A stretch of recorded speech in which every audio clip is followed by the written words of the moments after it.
Give us the top word that pops in your head around being a successful personal trainer with your obviously multiple fitness location businesses and your experience with that. Financially independent while still having a life.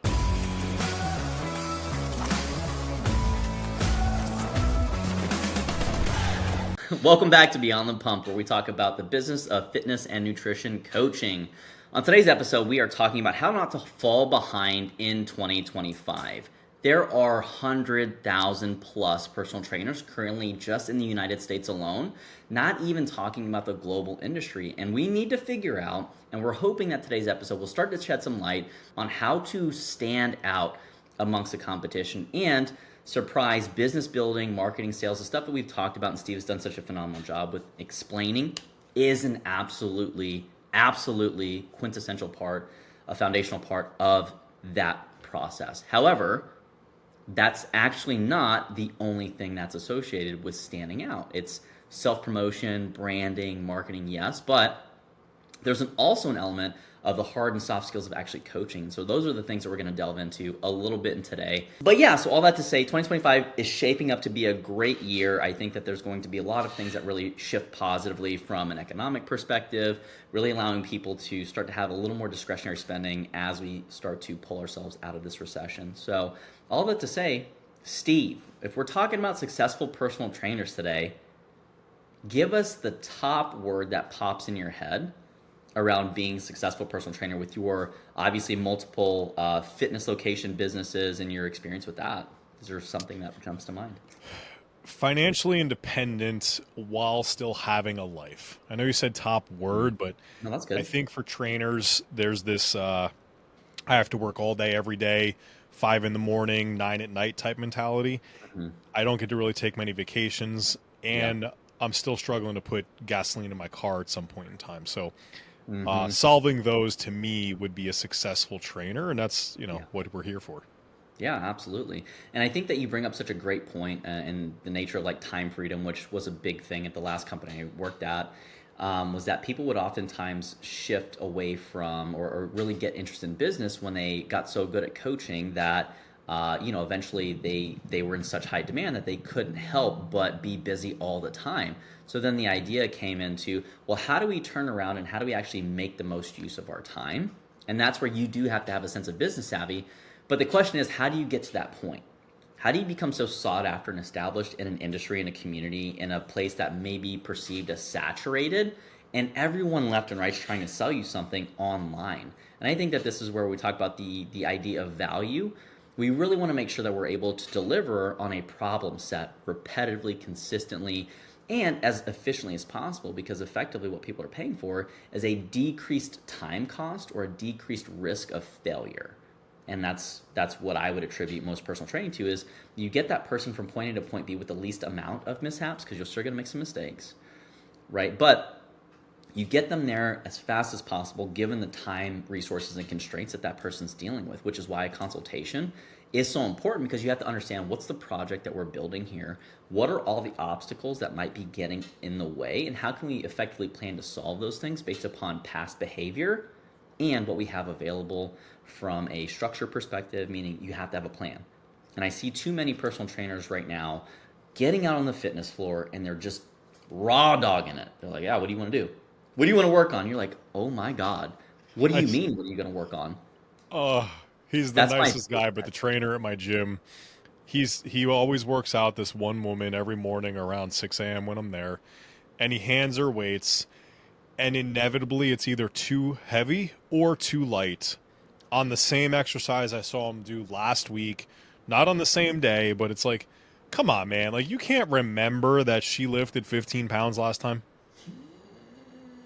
Yes. Drives me nuts. Because now you're wasting time as well Yes. for this client who's paying to speed up time, but you're wasting time. Speed it up. Anyways, And that's, sorry. yeah, no, and I Sorry. think that you're highlighting something that's such a critical thing that we cover in our fitness workshop. Again, if you haven't registered for that, you're missing out. And if you don't know what a minimum effective dose is, you need to check it out.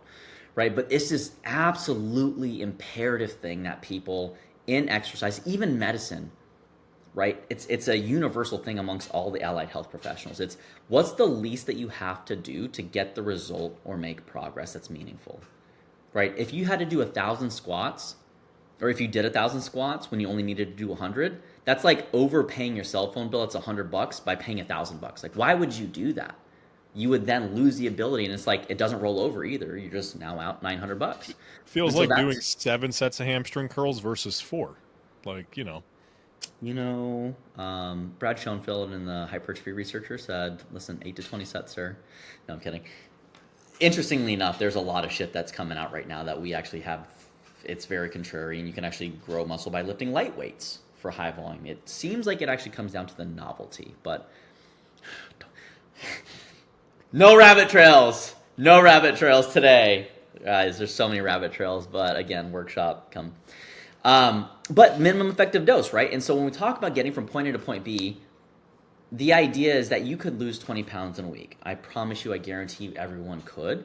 Is it going to be the thing that helps you keep that 20 pounds off so you don't have to continuously engage in the cycle of loss, regain, loss, regain, loss, regain, which, by the way, every time you lose weight and you rapidly regain it without any clear reverse dieting protocols or without any kind of consistent backing out of that protocol, you actually increase your fat cell count, right? So you actually make yourself a little bit fatter and you lose lean body mass. And so the faster you lose weight, the more muscle tissue you lose. But all that to say, you need to be able to have a long-term plan in place to go from point A to point B. You should be able to populate that with milestones, and you need to be able to do that in a way that's contextually enriched, meaning it respects this person's limitations. Because if you try to push that person too fast, you'll get injured, you'll take 3 steps forward, 4 steps back, right? And that's a very frustrating process that decreases trust in you as the trainer, and that's where you just need to be able to speak to those things. But the fastest way to build trust on the front end of your relationship is by telling them, hey, based upon these things, this is what I see. These are the limitations we're going to probably expose ourselves to along the way. This is how long this might take. What do you think about that, and engaging them in that relationship and helping them be involved in that planning process? And if you do that, they'll be like, oh, you care, you're also competent. And those are two things that are really important in building trust with your clients early on in that first 30 days. You're not going to generate a lot of results in the first 30 days. That's the unfortunate truth. So then how do you continue to nurture that relationship in a way that they know, like, and trust you, with an emphasis on liking you? Because the more they like you, the more likely and the longer the runway that you'll get to actually have more time to deliver that specific result. So all that to say, there's a specific framework that we suggest most trainers need to be able to leverage as they're working with new clients. Number one, you have to conduct the relevant assessments. You have to know what to measure, when to measure it, and how often to remeasure it, right? You're doing that so that way when you design the program, which is the second pillar here, if you can't design a program, you're going to be grabbing at random things all the time. Steve, how many trainers have you seen in your career do random stuff and lose clients because they couldn't get results? I mean, you had multiple trainers working for you. Was that a big problem? dude, all the time. I remember we even installed a system on programming in the studios that I owned, and trainers would resist it. And they're like, oh, the client's going to get bored doing the same workout every Monday for the next 6 or so weeks. And I'm like, are we here to entertain them, or are we here to get them results? Mm-hmm. And it's not necessarily a must choose one, but we know that getting results is part of it. Yeah. Which one is going to get better results? 100%. Just ask the question. And let's ask the client. Do you want to come in and do random shit all the time, or do you want to more quickly achieve the reason that you're paying $100 a session? Mm-hmm. Which one do you want? Because if you want me to entertain you, I'm down. I got that.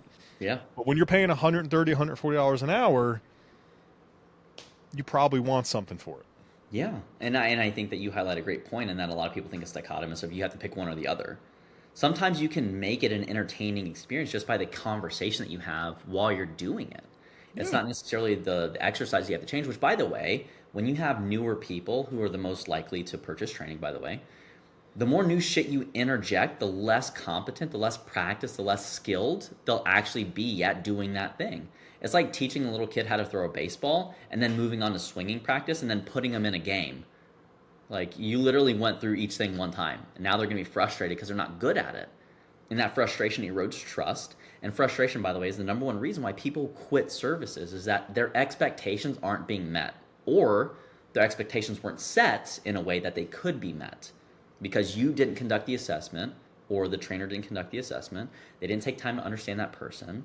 Because I promise you, if someone has disordered eating history and you're like, hey, we're going to make you count some macros, wildly inappropriate. And you're going to probably send that person down a spiral, and they might have some people pleasing tendencies. So they might nod and say, sure, which is why the coaching psychology component is so imperative. And it's our third pillar.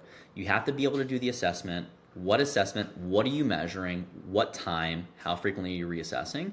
Second thing, you have to be able to design the program to drive meaningful adaptation. And that might mean that if they're trying to get stronger legs or more toned legs, which we hear a lot in the female population, not a slight, it is the objective reality, right? People want to get more toned legs. You're like, okay, cool. That means we're going to work out legs every day. Well, if you work out legs every day, now all of a sudden connective tissues, knee joints, hip joints, ankles, this stuff might start to actually become an injury risk. And now they're hurt and they can't train for 2 weeks, which means they detrain and they see atrophy. So now, rather than pacing that out, allowing them time to recover, which it does take 24 to 72 hours for new people after exposed to a stimulus to recover from that specific stimulus. This is why we find that upper body, lower body, upper body, lower body, alternating days tends to be a helpful paradigm for most people, right? While the upper body's resting, you work the lower body, then you take a rest day. Upper body again, lower body. That's a 72-hour kind of turnaround in a 4-day training week, which most people probably really shouldn't be training more than 4 to 5 days a week because you just can't put out high effort for more than that. Unless you're Steve and you can run 11 miles an hour for 30 minutes. Guys. That is false. I cannot do that. Animal. He did 3 Spartan races in a weekend. Don't let him tell you otherwise. But, all that to say, you got to be able to conduct the assessment. You got to be able to design the program. And that program isn't just reps, sets, exercise selection. You have to have an understanding of biomechanics. You have to have an understanding of the immune system to know how recovery actually happens. And if you don't have those things, those are learning opportunities that we talk about in Empowered You, right? And then you move beyond that. Those are all the hard skills and tactical skills more than anything of what it means to deliver a training program and to deliver physiological results. But we still need to respect the other person on the other end, which is why psychology and coaching psychology. Because you could have the world's best plan, but if the person isn't willing to adhere to that plan and they're not willing to execute the plan, now you're running into a people problem. And that becomes very, very prominent because now if there's no trust, they're not likely to do the buy-in thing, which means they're not going to listen to you.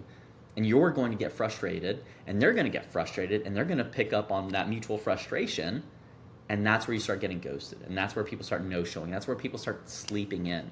So a lot of the coaching psychology component is how do you get people amped up? How do you get them excited? How do you get them ready and actually enjoying the training experience? How do you give them the bug bite? Or how do you get them bitten by the bug that gets them to want to actually weight train or do the conditioning or do whatever's relevant for the thing that they have to do? Because, by the way, not everyone needs to do cardio, although from a general health perspective, it makes sense. Not everyone needs to lift weights all the time, right? Not everyone needs to count their macros. Not everyone needs to do intermittent fasting. So then how do you know what to implement? And a large component of that is what is the other person's preferences? And how do you then evoke that? And how do you elicit that? And how do you get them to actually bring those things up so you can best support them and do the things that you're great at, which is helping them guide themselves to the appropriate outcome across a longer period of time because they will lose focus. That's why accountability is so important. And I'm sure if you're listening and you're a professional, you've had clients lose the first 3 pounds out of a 50-pound goal and they're like, okay, I'm good enough. And now you lose that client. Now you have to replace the client. Now it's bad for business, which was one of the reasons why I say good business is good coaching and good coaching is good business because it takes the things that you have to know.